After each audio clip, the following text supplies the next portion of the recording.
Bienvenue dans les récits extraordinaires de Pierre Bellemare. Un podcast issu des archives d'Europe 1. Autant en emporte le vent. Un roman célèbre. Un beau film. Vous l'avez peut-être vu autrefois.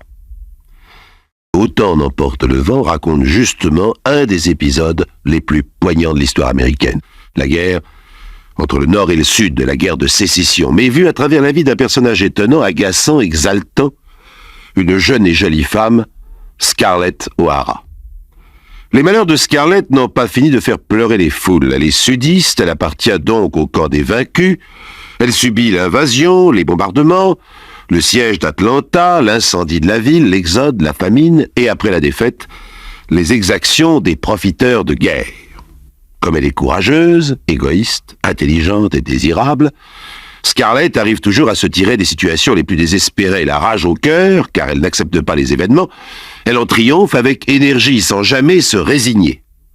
Le récit de ses aventures fait très bien comprendre la haine ressentie par les sudistes contre leurs assaillants venus du Nord. Une haine née de la guerre. Or, quel est le motif de cette guerre? Le président Lincoln a interdit l'esclavage. Les États du Sud, qui veulent conserver leurs esclaves noirs, ont décidé de se séparer des États du Nord. Sécession inadmissible, incompatible avec le développement des États-Unis. Le Nord attaque, envahit le Sud, gagne la bataille en 1865. Le président Lincoln paiera de sa vie cette victoire. Il sera le premier président américain à être assassiné, et dans des conditions spécifiques, vraiment particulières à son pays, et qui ne sont pas sans rappeler d'autres assassinats politiques outre-Atlantique, notamment celui de Kennedy. Oui, un président américain ne meurt jamais comme un autre président d'un pays quelconque. Pourquoi ?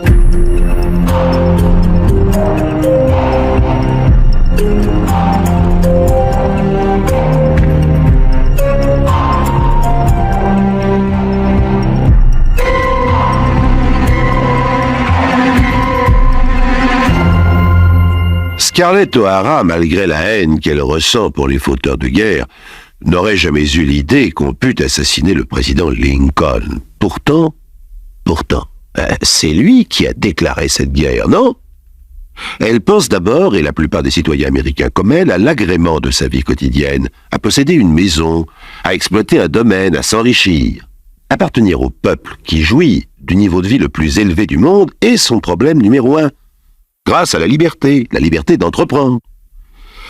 Après tout, c'est un idéal politique comme un autre. C'est égoïste, il est vrai, et surtout très différent des principes de la politique européenne plus théorique ou philosophique. On constate donc deux choses essentielles. Primo, le président américain, qui pour des raisons internationales se met en travers des préoccupations habituelles de son peuple, est menacé. Secondo, celui ou ceux qui vont l'abattre ne sont pas des anarchistes du type de celui qui a tué par exemple le président Doumer à Paris, mais des nantis, j'allais dire des bourgeois qui défendent la liberté, leur liberté, pour ne pas dire le profit. Quant au président, qu'il soit riche comme Kennedy ou pauvre comme Lincoln, un ancien bûcheron, un self-made man, cela ne change rien à l'affaire. Ce qui change, ce sont les assassins. Pas de pauvres bougres sans foi ni loi. Ils ont une situation, des relations notamment politiques ou policières. Leur main est téléguidée par de puissants personnages qui demeurent dans l'ombre. John Booth appartient à une famille d'acteurs. Son père, un comédien très célèbre, a aidé ses 3 fils à monter sur les planches. Ils y réussissent. Leur spécialité, Shakespeare. John, grand, beau, les cheveux noirs, les yeux profonds, sait admirablement faire vibrer les spectateurs en s'approchant à l'avant-scène et en les dévisageant pour dire « être ou ne pas être ». Telle est la question. Ou bien, avant de sortir dans les coulisses en brandissant son épée et en hurlant « Mon royaume pour un cheval !» Malheureusement, il crie un peu fort. C'est la mode à l'époque. Abîme sa voix, souffre de laryngite chronique et à 28 ans, doit abandonner le spectacle. Il se lance dans les affaires, le pétrole. Il habite Washington. Il connaît le banc et l'arrière-ban de la politique et fiancé avec la fille d'un sénateur, voyage beaucoup et en particulier se rend souvent au Canada. La police découvrira plus tard dans ce pays un complot sudiste. Puis, ayant trouvé dans les papiers de John un chiffre et une correspondance chiffrée, notamment avec le président de la Confédération sudiste, Jefferson Davis, on en déduira qu'il était l'un des agents secrets du Sud. John se réunit avec des amis dans une pension de famille de Washington, High Street, tenue par une veuve, Mrs. Surratt. Il y a le fils de la propriétaire, un ancien séminariste, désormais un espion. Il y a un émigré prussien de 29 ans, Georg Hatzerod, un cocher qui connaît parfaitement les routes pour sortir de la ville. Il y a un jeune homme de 19 ans, David Herold, étudiant en pharmacie mais préférant à ses études la chasse aux perdrix. Il y a enfin 3 déserteurs, Arnold et Olaf Glynn, tous 2 camarades de classe de John Booth au collège catholique de St. Timothy. N'oublions pas que le Sud est catholique, grâce à nous les Français, et le Nord protestant, grâce aux Anglais. Et enfin, Lewis Penn, un homme d'une force absolument prodigieuse. Le groupe des conspirateurs attend les ordres de leur chef, l'ancien acteur négociant en pétrole, John Booth. Tout est changé. En consternation générale, le plan prévu consistait à enlever le président Lincoln pendant une de ses promenades, à le conduire en un lieu sûr à Port Tobacco sur le Potomac et à obtenir, grâce à cet otage de marque, de meilleures conditions dans les négociations de paix après la reddition de l'armée sudiste. Alors, plus d'enlèvement, demande Surratt, et dire que tout est prêt. Le steamer pour remonter le Potomac est réquisitionné. Les armes nécessaires pour stopper sur la route la voiture du président entreposées dans une auberge. Non. Pas d'enlèvement, confirme John Booth, c'est trop tard. Je n'ai pas d'explication d'ailleurs à vous donner. Notez seulement ce que vous aurez à faire. Oh, tu exagères, remarque Arnold. Avec toi, on ne peut jamais discuter. Si tu n'es pas content, c'est le même prix. D'ailleurs, tu n'as plus le choix, mon vieux. À moins que tu préfères... Enfin, tu vois ce que je veux dire. Non. C'est bon. Je suis d'accord. Très bien. Toi, Harold, tu vas louer un cheval et le mettre avec le mien dans mon box, au théâtre. Le comédien a conservé ce privilège de disposer, comme les autres acteurs de la troupe, des écuries. On dirait aujourd'hui du parking. Mais qu'est-ce qu'on va faire avec ces chevaux? Eh bien, de laisser là, le tien et le mien, le jour et à l'heure que je t'indiquerai, et tu m'attendras aux abords dans la cour. Et nous autres? Attendez, toi, Georg, tu te chargeras du vice-président Johnson. On verra ça ensemble tout à l'heure. Et toi, Lewis, du secrétaire d'État, Seward. Mais comment? C'est très simple. Il a eu un accident de voiture. Il est couché chez lui. Alors tu lui apportes des médicaments, ceux que lui fournit le pharmacien au travail Herold. Alors pourquoi pas Herold? Non? Toi. Herold n'est pas capable de le tuer. Parce qu'on va tous les tuer? Le président aussi?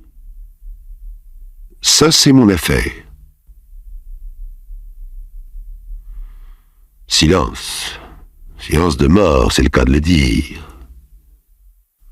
Olaf Glynn se lève et s'apprête à quitter la salle. Où vas-tu? Je m'en vais. Je m'en vais, il n'a jamais été question d'assassinat, je ne suis pas d'accord. Très bien. Maintenant, tu sais ce qui t'attend? C'est pas votre intérêt. Et puis, de toute façon, on ne meurt qu'une fois. Et il sort. John et les autres se concertent sur l'attitude à prendre. Et si leurs camarades prévenaient la police? À ce moment, un client de la pension de famille, Louis Weichmann, ouvre la porte du salon. « Je vous dérange ?» Tout le monde s'est tu. Louis, l'air goguenard, dévisage les amis réunis autour de la table, puis referme la porte et s'en va. C'est lui qui dénoncera le groupe à la police. Il reste un personnage important dont je ne vous ai pas encore parlé, peut-être le principal personnage du drame. Edwin Stanton, secrétaire d'État à la guerre. Il ne s'entend pas avec le président. Lincoln voulait terminer la guerre au plus vite, et la guerre finie, pardonner aux vaincus. Mais les prisonniers, demande Stanton. Laissez-les rentrer chez eux. Qu'ils se remettent au travail, le pays en a besoin. surtout après toutes ces destructions. Et les traîtres, ceux qui ne veulent pas désarmer, on leur fasse comprendre que le mieux pour eux est de quitter le pays, mais qu'on les laisse sortir. Hein? Vraiment? Cette méthode de pacification n'est pas celle de Stanton. Ses instructions sont très différentes. Il faut faire durer la guerre et couler assez de sang pour que le Nord haïsse le Sud. Terminer la guerre avant que la nation soit résolue réellement à l'abolition de l'esclavage serait un échec. La lutte doit être poursuivie, même après la victoire. Il n'y a pas que les idées du secrétaire d'État qui sont curieuses, il y a ses actes. Le vendredi saint 14 avril, il donne l'ordre de couper le télégraphe. Le général Grant, le chef de l'armée du Nord, est prévenu de ne pas se rendre au théâtre à une représentation de gala à laquelle doit assister le président. Grant est-il prévenu par son ministre? Enfin, et c'est le plus incroyable, des fonctionnaires du ministère auraient annoncé à la presse l'exécution de Lincoln dans l'après-midi, alors que le drame allait se dérouler dans la soirée. La collusion indirecte sans doute mais réelle entre Stanton et John Booth semble donc probable. De là à accuser le secrétaire d'État à la guerre.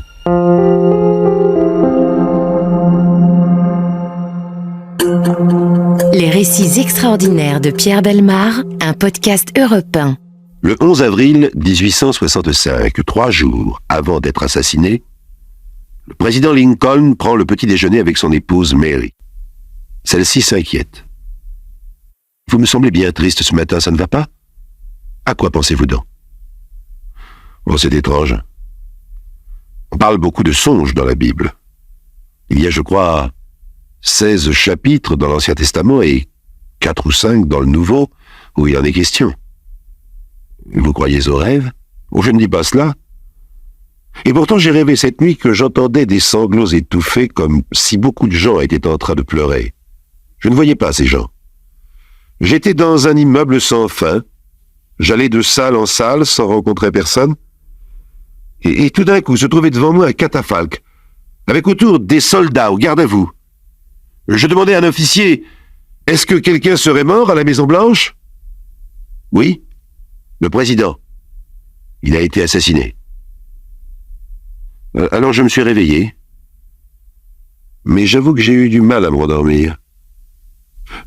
Ne vous inquiétez pas, Mary, ce n'est qu'un rêve. Bon, j'en prendrai bien un peu de thé.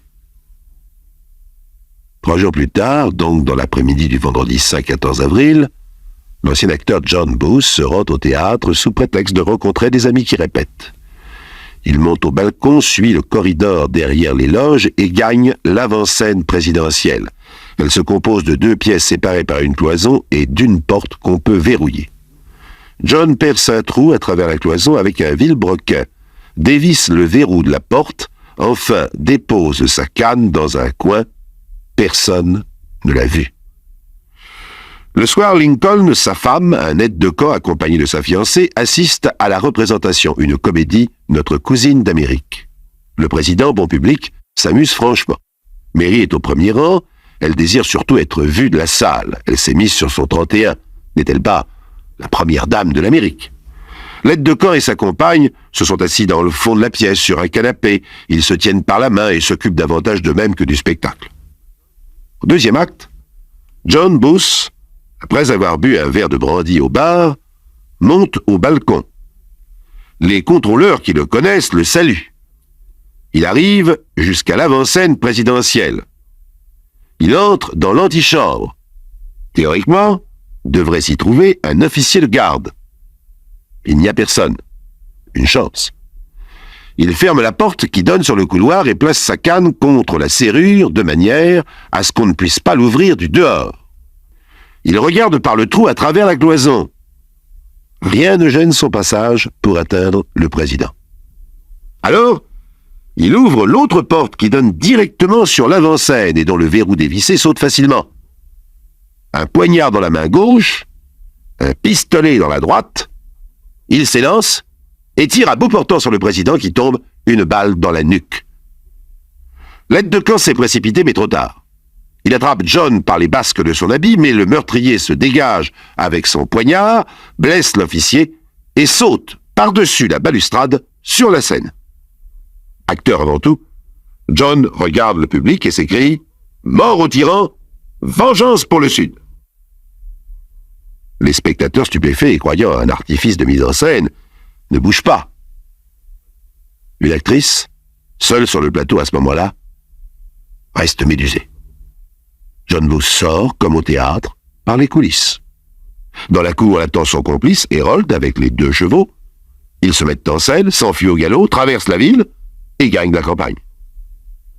John, en sautant du balcon sur la scène, s'est foulé la cheville. Il s'arrête en route chez un médecin de ses amis qui le soigne pendant 48 heures. Puis il repart avec l'espoir d'arriver en Virginie où il pourra se cacher sans être dénoncé. Il souffre toujours de son pied. Il doit s'arrêter pendant 6 jours dans une forêt où son ami Harold s'occupe de lui. Enfin, les 2 complices atteignent les rives du Potomac. En face, c'est la liberté. Mais comment traverser la rivière? Il y a bien un passeur qui loge dans une cabane près de l'endroit où son bateau est amarré, mais peut-on lui faire confiance? Des affiches promettent déjà 10 000 $ à celui qui livrera John Booth. Arrivent par chance 3 soldats sudistes libérés qui retournent chez eux en Virginie. John se fait connaître. N'est-il pas un héros pour le Sud? Les soldats n'hésitent pas. Ils emploient la force pour obliger le passeur à traverser le Potomac, avec à bord l'assassin de Lincoln. La suite des événements est sujet à caution. Nous y reviendrons, mais je voudrais d'abord relever quelques anomalies de ce dossier. Alors imaginons, si vous le voulez bien, que j'interroge un journaliste américain. Appelons-le Harry. Dites-moi, Harry, vos présidents sont si mal gardés qu'on puisse les approcher avec autant de facilité? Vous savez, chez nous, un président se considère comme vous et moi. Il n'aime pas tellement être protégé. Enfin, depuis le début de la guerre, Lincoln se savait menacé. Il n'était pas gardé. Si, mais ce soir-là, l'officier de garde est allé boire un verre. Cela vous paraît normal? S'il est exact qu'il était l'amant de Mme Lincoln, il faisait un peu ce qu'il voulait. Parce que Mme Lincoln n'aimait pas son mari. Elle le trompait en tout cas, avec un peu n'importe qui. Même avec le jardinier, dit-on. C'était une femme vaniteuse, intéressée. Ses frères, vous le savez, servaient dans l'armée sudiste. Vous savez ce qu'on disait d'elle? Elle est aux 2 tiers pour l'esclavagisme, le tiers qui reste pour la sécession. Et Lincoln supportait ça. Que voulez-vous? Il était déjà très vieilli à l'époque, il paraissait beaucoup plus que ses 56 ans. Il n'est d'ailleurs pas impossible que sa femme ait trempé dans le complot. Du moins, on l'a prétendu. Bon, cela me paraît un peu exagéré. À moi aussi. La décision de supprimer le président vient de plus haut. Le secrétaire d'État à la guerre, alors? Peut-être. Après l'assassinat, toutes les routes du Nord ont été bloquées. Pas celle du Sud, qui était pourtant la route normale que devait prendre le meurtrier.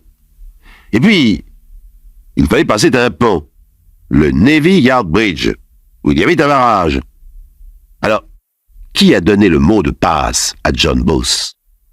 Ce n'est pas tout. Un détachement a été lancé à la poursuite de John Booth. Son commandant a reçu l'ordre de rebrousser chemin le 21 avril. Un jour de plus, et il rattrapait les fugitifs. Je ne comprends pas bien pourquoi le secrétaire d'État aurait-il favorisé la fuite de John Booth. Tout simplement pour le faire arrêter par l'armée au moment où ça l'arrangeait. Alors c'est pour ça que John Booth a été pris dans une ferme en Virginie, cerné par des cavaliers qui y ont mis le feu. Il s'est suicidé plutôt que de se rendre, non? Oh, ça, ce n'est pas sûr du tout. Même le soi-disant cadavre de John Booth accuse le secrétaire d'État ou quelque autre personnage important dans la politique et les affaires. Figurez-vous qu'une admiratrice de John est allée après sa mort lui couper une mèche de cheveux. Elle a montré plus tard cette relique. Des cheveux châtains. Alors que John était brun. Très brun. Mais alors c'était pas lui. Probablement pas. On ne l'a pas autopsié? Si, bien sûr. Mais c'est un peu comme pour Kennedy. Vous vous rappelez du rapport Warren? Eh bien, dans l'affaire Lincoln, aussi, les conclusions de l'autopsie sont contradictoires. John Booth a été identifié grâce à une cicatrice au cou. Ensuite, le chirurgien général a prélevé 2 vertèbres. Et l'opération a fait disparaître la cicatrice. Le tour était joué. Et qu'est devenu le vrai John Booth alors? Ah, ça, allez savoir. En 1870, un type qui s'appelait John Sainte-Hélène a prétendu qu'il était John Booth. Il a accusé, lui, le vice-président Johnson d'avoir tout organisé pour se débarrasser du trop vertueux Lincoln. Le Nord industrialisé voulait profiter du Sud agricole. En 1903, un certain David est mort dans l'Oklahoma. On a embaumé son corps et on l'a promené dans les foires en le présentant comme étant John Booth. Vous savez, à partir du moment où un homme entre dans la légende, toutes les interprétations deviennent possibles. Voilà ce qu'aurait pu me dire un journaliste américain. En fait, un bref résumé de ce que pensent les Américains en général sur ce premier assassinat qui inaugure la série noire des meurtres politiques aux États-Unis, et toujours dans ce même climat affairiste et de mystère. L'assassin John Booth semble s'être volatilisé, protégé par on ne sait quel ange ou démon, tandis qu'on présente au public un faux cadavre. Les complices de John, eux, sont pendus. Madame Surratt, la directrice de la pension de famille, Harold, Penn, Hatzorod. Le fils Surratt, lui, s'est échappé. Il s'est engagé au Vatican dans les gardes pontificaux. Certains en ont conclu que le pape était mêlé à l'affaire. Le complot catholique est une des thèses du dossier. Je le dis tout de suite, une des moins solides. En conclusion, qui est le véritable responsable au plus haut niveau? En m'écoutant, vous avez sans doute pensé comme moi que le personnage le plus suspect est le secrétaire d'État à la guerre, Stanton. Eh bien, j'ai découvert dans le dossier un détail. Stanton habitait à Washington une de ces maisons de style colonial entourée d'un jardin. La nuit du crime, plusieurs hommes viennent chez lui et sonnent à sa porte. Personne n'ouvre. Alors il rôde autour de la maison, cherche par où passer, hésite, semble-t-il, à escalader le mur. Des passants, des voisins en ont témoigné. Ils reviennent devant le portail, sonnent à nouveau, toujours pas de réponse. Alors il se décide à s'en aller. En réalité, Stanton était bien chez lui. Mais sa sonnette, paraît-il, ne fonctionnait pas. C'est disent ses partisans ce qui l'a sauvé, car les hommes en question venaient l'assassiner. Avec Lincoln, le ministre Seward, le vice-président Johnson, Stanton était sur la liste des hommes à abattre. Alors si cela est vrai, il est donc innocent. À moins qu'il ne se soit inscrit lui-même sur la liste pour donner le change. À propos, quand un fonctionnaire du ministère s'est présenté la même nuit chez lui pour annoncer la mort du président, il a sonné. Et on lui a ouvert. Quand on parle des États-Unis, il ne faut jamais oublier que ce pays est vraiment le seul au monde où tout, absolument tout, est possible.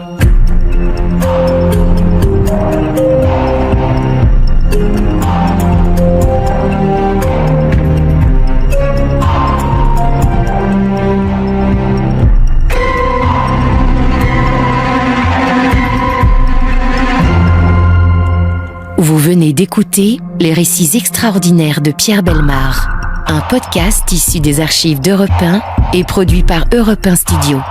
Réalisation et composition musicale, Julien Tarot. Production, Sébastien Guyot. Patrimoine sonore, Sylvaine Denis, Laetitia Casanova, Antoine Reclus. Remerciements à Roselyne Bellemare.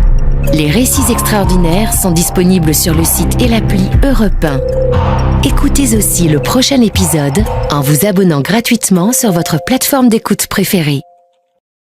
Trong đó đúng không? Đấy, đầu tiên các mình làm phía sau ấy, thì nó chỉ có 5 cái này thôi. Đấy. Cái này thì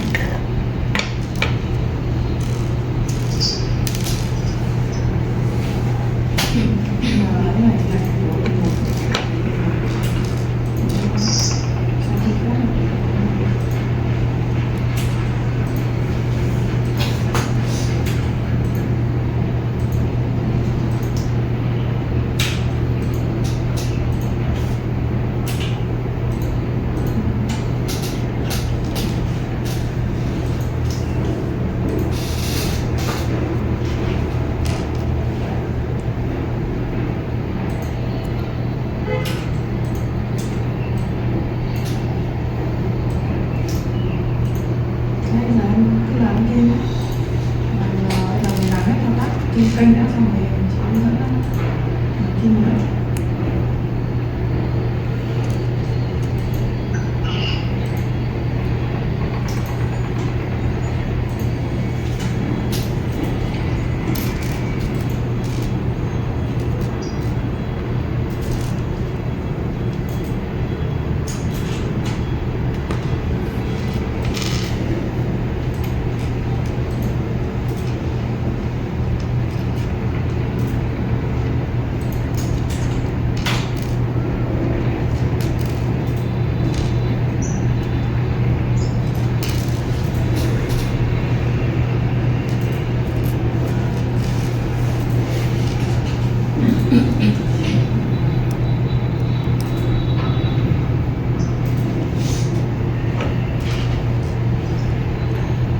Ê, nhớ lúc nào đúng không? Nhớ lúc nào cũng được chứ đúng không?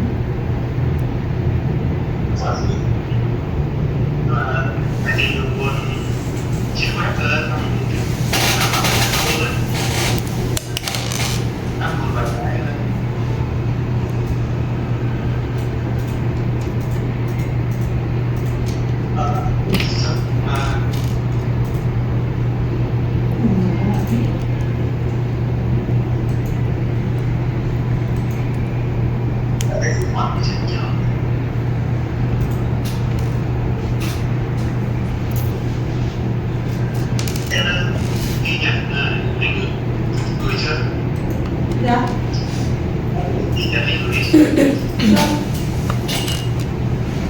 Anh đừng gửi giải rác, tại vì khi em mới biết đâu anh mình gửi vào cái phần kia cơ. Các bạn tạo cái bản key riêng thì gửi cho chị. Em tạo cái danh sách key, anh sẽ tìm cái key. Gửi đó mà.